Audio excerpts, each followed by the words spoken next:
அதற்கு சர்வா பதில் சொல்வதற்குள், come on guys, எதுக்கு இப்ப சர்வா மேல கோவப்படுறீங்க?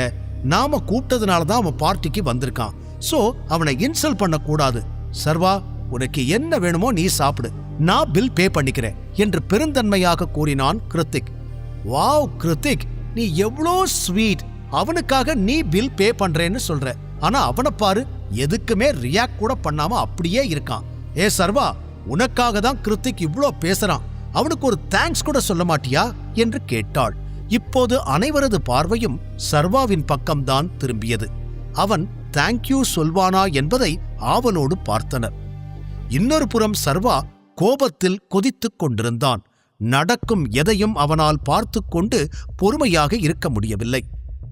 காலேஜ் நாட்களில்தான் அனைவரும் இப்படி அவனை கிண்டல் செய்தனர் என்றால், இன்று ரீயூனியன் என்று இன்வைட் செய்து மீண்டும் அதே போல அவமானப்படுத்துவதில் எரிச்சலாகி போனவன், ஒரு நிமிஷம், யாரும் ஆர்டர் பண்ண வேண்டாம், நான் என்னோட கார்டை எடுத்துட்டு வரேன், அதுக்கப்புறம் ஆர்டர் பண்ணுங்க என்று கூறினான். அதை கேட்டு சிரித்த காமினி, என்ன ஜோக் பண்ணிக்கிட்டு இருக்கியா? இங்க ஒரு பிளேட்டோட விலை என்னன்னு தெரியுமா உனக்கு? தேவையில்லாம ஓவரா சீன் போட ட்ரை பண்ணாத என்றாள். அவளுக்கு பதில் சொல்லாமல் பொதுவாக அனைவரையும் பார்த்தவன், ஒரு 2 மினிட்ஸ் வெயிட் பண்ணுங்க, நான் வந்துடுறேன் என்று கூறி அங்கிருந்து வெளியே வந்தான். விக்ரமன் அவனுக்கு என ஒரு கார்டை ஏற்கனவே கொடுத்திருக்க, அது சர்வாவின் காரில் இருந்தது. அதை எடுத்துக்கொண்டு மீண்டும் ஹோட்டலுக்குள் நுழைய வந்தவன் அப்போதுதான் அந்த ஹோட்டலுடனே அருகில் இருக்கும் பாரை கவனித்தான். உடனே உள்ளே சென்று தனக்கு ஒரு ஷாம்பைன் ஆர்டர் செய்துவிட்டு வேடிக்கை பார்க்க, அப்போது அவன் கண்ணில் பட்டாள் பெண் ஒருத்தி. பார்க்கவே சற்று வித்தியாசமான உடை அணிந்திருந்த ஒருவன் அவள் பக்கத்தில் அமர்ந்திருந்தான். அந்த இளைஞன் அவளை நெருங்க முயற்சிக்க, அந்த பெண்ணோ விலகி விலகிச் செல்ல, இறுதியாக அவள் கையை பிடித்து தன் பக்கமாக இழுத்திருந்தான் அவன். இது எனக்கு தெரிஞ்ச முகமாகியிருக்கே என்று ஒரு ஆர்வத்தில் சர்வா எட்டி பார்க்க, அவனுக்கு பெரும் அதிர்ச்சி. காரணம், அந்த பெண் வேதிகாதான். அடுத்த நொடியே கோபத்தில் முகம் சிவக்க, வேகமாக வேதிகா அருகில் இருந்தவனிடம் சென்று அவன் கையை தட்டிவிட்டவன், கையை எட்றா என்று கத்தினான். அவன் குரல் கேட்டதும் அந்த இளைஞன் மட்டுமல்லாது இன்னும் 4-5 பேர் அவனை சுற்றி நின்றனர். ஆனால் அந்த இளைஞனோ சர்வாவை சாதாரணமாக பார்த்து, என்ன பிரச்சனை பிரதர், எதுக்காக கத்துறீங்க என்று கேட்டான். யாருக்கு யார் பிரதர்? இது என்னோட வைஃப். முதல்ல அவன் மேல இருந்து கையை எடு, இல்ல வெச்ச கை உன் உடம்புல இருக்காது என்று கோபமாக கத்தினான். அப்போதுதான் வேதிகா அவனை பார்த்தாள். சர்வாவின் குரலை கேட்டு மெலிதாக சிரித்த அந்த இளைஞன் தனது ஆட்களை பார்த்து ஏதோ செய்கை செய்ய, 3 பேர் சர்வாவின் தோள்களை பிடித்து இழுத்துக்கொண்டு வெளியே சென்றனர். தன்னை காப்பாற்ற வந்த சர்வாவை அடியாட்கள் இழுத்துச் செல்வதை பதட்டத்துடன் பார்த்தாள் வேதிகா. அவர்கள் தன்னை அடிக்கத்தான் வெளியே இழுத்துச் செல்கிறார்கள் என்று சர்வாவிற்கும் தெரியும். அவனுக்கு அதுதான் வேண்டும். அந்த இடத்தில் வேதிகா முன்னால் சண்டையிடுவதற்கு அவன் விரும்பவில்லை. எனவே அவர்களோடு அமைதியாக சென்றான்.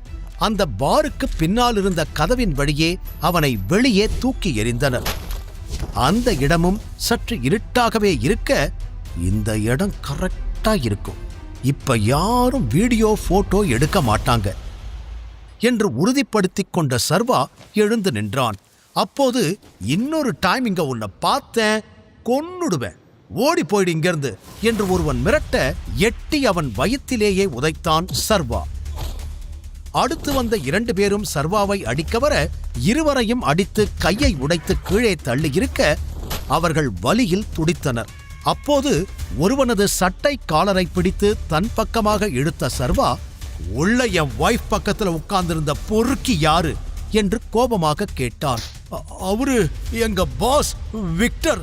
அந்த பொண்ணு யாருன்னு எங்களுக்கு தெரியாது. இன்னைக்குதான் எங்க பாஸ் அந்த பொண்ணை பார்த்தாரு. பார்த்ததும் அவருக்கு ரொம்ப பிடிச்சு போச்சு, அதனால என்று வலி தாங்க முடியாமல் அவன் விளக்கம் சொல்ல, சர்வாவிற்கு கோபம் அதிகமாகி மீண்டும் அவனை அடித்தவன், நீங்க எல்லாம் எந்த கேங் என்று கேட்டான். அவன் உடனே டைகர் என்று வலியுடன் கூற, ஒரு நொடி அமைதியான சர்வா மீண்டும் அவன் கழுத்தை பிடித்து, அப்போ டைகர் உங்களுக்கு இதத்தான் சொல்லி கொடுத்தானா? உங்க பாருக்கு வர பொண்ணுங்க கிட்ட தப்பா நடந்துக்கிறது தான் உங்க வேலையா என்று மீண்டும் கத்த, டைகர் டைகர் இப்போ இல்ல, அவர் போனதால எல்லாரும் ஆளுக்கு ஒரு பக்கம் சிதறி போயிட்டாங்க.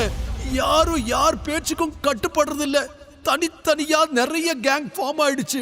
ஆனா எல்லா கேங்கும் 2 லேபிளுக்கு கீழே தான் வரும். ஒன்னு ஆதிசேஷன், இன்னொன்னு சூர்யா. இந்த மாதிரி தப்பு எல்லா இடத்துலயும் நடந்துகிட்டு தான் இருக்கு. அங்கெல்லாம் போய் தட்டி கேட்க முடியுமா உன்னால என்று வலியில் பேச முடியாமல் அவன் பேசி முடிக்க சர்வா ஒரு நொடி திகைத்தான்.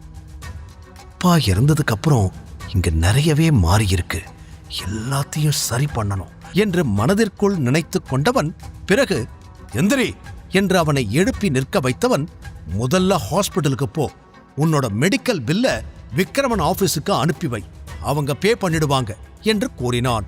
அதில் மெல்ல எழுந்து நின்றவன் தன்னுடைய மற்ற 2 ஆட்களையும் எழுப்பிவிட்டு, இப்போ நீ என்ன சொன்ன? விக்ரமனா? உனக்கு அவரை தெரியுமா என்று சந்தேகமாக கேட்டான். இந்த நேரத்தில் தன்னை பற்றி கூறுவது சரியாக இருக்காது என்று யோசித்த சர்வா ஒரு நொடி அமைதிக்கு பிறகு, நானும் டைகர் டீம்ல ஒரு ஆள் தான், மற்ற டீட்டெயில்ஸ் எல்லாம் உங்களுக்கு இன்னொரு நாள் சொல்றேன், முதல்ல இங்கிருந்து போங்க என்று அவர்களை அனுப்பி வைத்துவிட்டு மீண்டும் பாருக்குள் நுழைந்தான். மறுபடியும் என்னோட பொசிஷனை அடையிறது மட்டும்தான் வேலைன்னு நினைச்சா இங்க நிறைய வேலை இருக்கும் போலியே, இவங்களை எல்லாம் திருத்த முடியுமான்னு தெரியல, ஆனா கண்டிப்பா செஞ்சே ஆகணும் என்று யோசனையுடன் வந்தவன் வேதிகாவை தேட அவள் அங்கு எங்கும் இல்லை. எங்க போனா இவ என்று பதறிய சர்வாவிற்கு இதய துடிப்பு அதிகரித்தது. வேதிகா எங்கே? விக்டர் வேதிகாவை என்ன செய்ய போகிறான்? சர்வா அவளை காப்பாற்றுவானா? தொடர்ந்து கேளுங்கள் டைகர் ரிட்டர்ன்ஸ். முழு கதையையும் கேட்டு மகிழ பாக்கெட் FM ஆப்பை டவுன்லோட் செய்யுங்கள். லிங்க் டிஸ்கிரிப்ஷனில் கொடுக்கப்பட்டுள்ளது.